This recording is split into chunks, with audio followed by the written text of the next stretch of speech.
Marcos, capítulo 8. Olá, bem-vindos ao canal Quem Escreveu Torto por Linhas Direitas. Naqueles dias, outra vez reuniu-se uma grande multidão. Visto que não tinham nada para comer, Jesus chamou os seus discípulos e disse-lhes: Tenho compaixão desta multidão. Já faz 3 dias que eles estão comigo e nada têm para comer. Se eu os mandar para casa com fome, vão desfalecer no caminho porque alguns deles vieram de longe.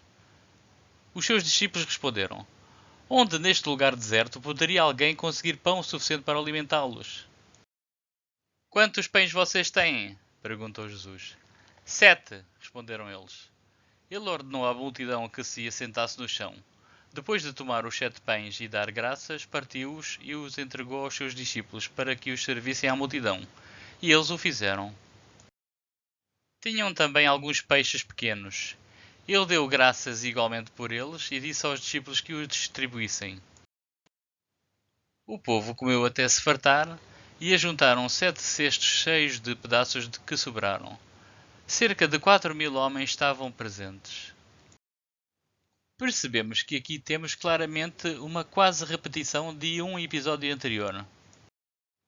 Não se entende porque é que o autor de Marcos decidiu colocar 2 episódios tão semelhantes no seu Evangelho. A narrativa é rica em detalhes numéricos. Certamente os números teriam um significado qualquer que entretanto se perdeu. Resta acrescentar que o primeiro milagre é descrito em todos os 4 evangelhos, enquanto o segundo milagre é apenas em Marcos e Mateus. Segundo Marcos, apesar de estes milagres envolverem multidões de milhares de pessoas, não há nenhuma indicação de estes observadores terem ficado maravilhados com o poder de Jesus. O autor indica apenas que estes ficaram satisfeitos com a refeição que puderam desfrutar. Marcos quis transmitir que apenas os apóstolos é que tomaram conhecimento do caráter miraculoso do evento. Mesmo rodeado de multidões, Jesus era muito discreto. Marcos não queria arriscar que algum leitor perguntasse: se Jesus fez milagres perante multidões, como é que eu nunca ouvi falar dele? E, tendo-os despedido, entrou no barco com os seus discípulos e foi para a região de Dalmanuta. Marcos parece inventar aqui uma localidade, Dalmanuta. Até ao dia de hoje, mais ninguém conseguiu discernir que região era essa.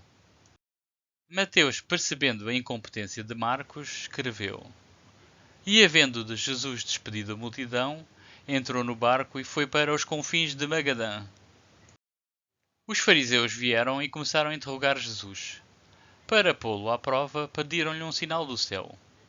Ele suspirou profundamente e disse: Por que esta geração pede um sinal miraculoso? Eu lhes afirmo que nenhum sinal lhes será dado. Os autores dos outros evangelhos não concordaram com a ideia de nenhum sinal dado. Mateus e Lucas escrevem sobre um sinal, o sinal do profeta Jonas. O Evangelho de João refere muitos sinais. Então Jesus foi embora. Ele subiu no barco e voltou para o lado leste do lago. Os discípulos haviam esquecido de levar pão e só tinham um pão no barco. Jesus chamou a atenção deles, dizendo: Fiquem alertas e tomem cuidado com o fermento dos fariseus e com o fermento de Herodes. Aí os discípulos começaram a dizer uns aos outros: Ele está dizendo isso porque não temos pão. Jesus ouviu o que eles estavam dizendo e perguntou: Por que vocês estão discutindo por não terem pão? Vocês não sabem e não entendem o que eu disse? Por que são tão duros para entender as coisas? Vocês têm olhos e não enxergam? Têm ouvidos e não escutam? Não lembram dos 5 pães que eu parti para 5.000 pessoas? Quantos cestos cheios de pedaços vocês recolheram? Eles responderam: 12. Jesus perguntou outra vez: E quando eu parti os 7 pães para 4.000 pessoas, quantos cestos cheios de pedaços vocês recolheram? Eles responderam: 7. Então Jesus perguntou: Será que vocês ainda não entendem? Mesmo depois de testemunharem os milagres em que Jesus por 2 vezes alimentou milhares de pessoas, os apóstolos discutiam entre si o fato de se terem esquecido de trazer pão. Jesus desesperadamente os chama de fracos de entendimento, que é como quem diz que os apóstolos eram muito burros. Depois disso, Jesus e os discípulos chegaram ao povoado de Betsaida. Algumas pessoas trouxeram um cego e pediram a Jesus que tocasse nele. Ele pegou o cego pela mão e o levou para fora do povoado. Então cuspiu, passou a saliva nos olhos do homem, pôs a mão sobre ele e perguntou: "Você está vendo alguma coisa?" O homem olhou e disse: "Vejo pessoas. Elas parecem árvores, mas estão andando." Jesus pôs outra vez as mãos sobre os olhos dele.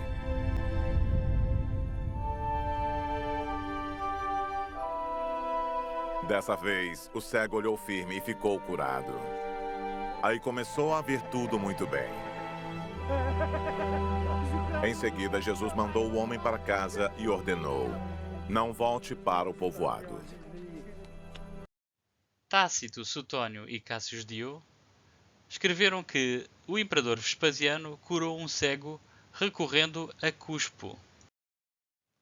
Tácito escreveria assim: um dos plebeus de Alexandria, conhecido por ser cego, prostou-se de joelhos e implorou, soluçando por uma cura para a sua enfermidade. Suplicou Vespasiano que se dignasse a molhar os seus olhos e rosto com cuspo. Outro, com uma mão doente, pediu que o César lhe calcasse com a planta do pé. Imediatamente a mão voltou ao uso e o dia brilhou para o cego. Os que tiveram presentes ainda hoje o relembram quando nada ganhariam com a mentira. Sutónio escreveria assim: Vespasiano ainda não tinha prestígio, nem uma certa divindade, por assim dizer, uma vez que ele foi um inesperado e ainda recém-feito imperador. Mas estes feitos também foram-lhe atribuídos. Um homem do povo que era cego e outro que era coxo aproximaram-se dele juntos, pedindo ajuda para os seus problemas que Serapis tinha prometido num sonho, pois o deus declarou que Vespasiano restauraria os olhos se ele cuspisse em cima deles e daria força à perna se ele dignasse tocá-la com o calcanhar.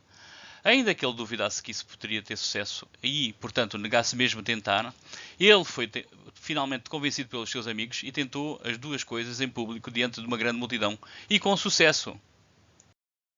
Cássio Dio escreveria assim: o próprio Vespasiano curou duas pessoas, uma com a mão murcha e outra cega, que veio a ele por causa de uma revelação em sonhos.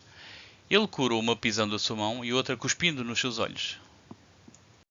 Jesus e os seus discípulos dirigiram-se para os povoados nas proximidades de Cesareia de Filipe. No caminho ele lhes perguntou: quem o povo diz que eu sou? Eles responderam: alguns dizem que és João Batista, outros Elias, e ainda outros, um dos profetas. E vocês? Perguntou ele. Quem vocês dizem que eu sou? Pedro respondeu: tu és o Cristo. Jesus os advertiu que não falassem a ninguém a seu respeito. Nesta passagem de Marcos, Jesus prefere que as pessoas continuem a pensar que ele é João Batista ou outro profeta ressuscitado, a deixá-los saber que ele é uma outra pessoa. Pedro não ajuda muito porque simplesmente atribui-lhe um título, sem o identificar como uma pessoa diferente de João Batista. Sim, João Batista também foi, em tempos, identificado como Cristo. Se havia pessoas que pensavam que Jesus era João Batista, é porque, em primeiro lugar, estes dois nunca foram vistos juntos, e, em segundo lugar, havia pessoas que sabiam que João Batista existiu, mas não sabiam nada sobre Jesus. Partindo do pressuposto que Marcos foi uma das fontes principais para Lucas, é surpreendente Lucas não incluir nenhum do material fornecido por Marcos num grande bloco que vai desde Marcos 6,47 até à primeira parte do versículo 8,27. Isto fez com que 10 episódios consecutivos da narrativa de Marcos ficassem excluídos da versão de Lucas. Façamos a comparação dos textos em causa. O bloco de Marcos que foi omitido começa no final do episódio onde Jesus alimenta 5.000 fiéis com apenas uns poucos pães e peixes.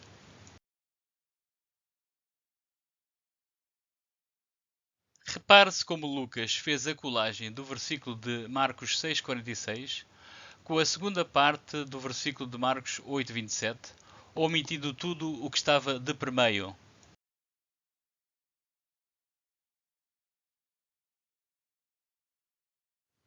Então ele começou a ensinar-lhes que era necessário que o Filho do Homem sofresse muitas coisas, e fosse rejeitado pelos líderes religiosos, pelos chefes dos sacerdotes e pelos mestres da lei, e fosse morto e 3 dias depois ressuscitasse. Ele falou claramente a esse respeito. Então o Pedro, chamando-o à parte, começou a repreendê-lo. Jesus, porém, voltou-se, olhou para os seus discípulos e repreendeu Pedro, dizendo: Para trás de mim, Satanás! Você não pensa nas coisas de Deus, mas nas dos homens. Então ele chamou a multidão e os discípulos e disse: Se alguém quiser acompanhar-me, negue-se a si mesmo. Tome a sua cruz e siga-me. Pois quem quiser salvar a sua vida, a perderá. Mas quem perder a vida por minha causa e pelo Evangelho, a salvará. Pois o que adianta ao homem ganhar o mundo inteiro e perder a sua alma? Ou o que o homem poderia dar em troca de sua alma? Se alguém se envergonhar de mim e das minhas palavras nesta geração adúltera e pecadora, o Filho do Homem se envergonhará dele quando vier na glória do seu Pai com os santos anjos.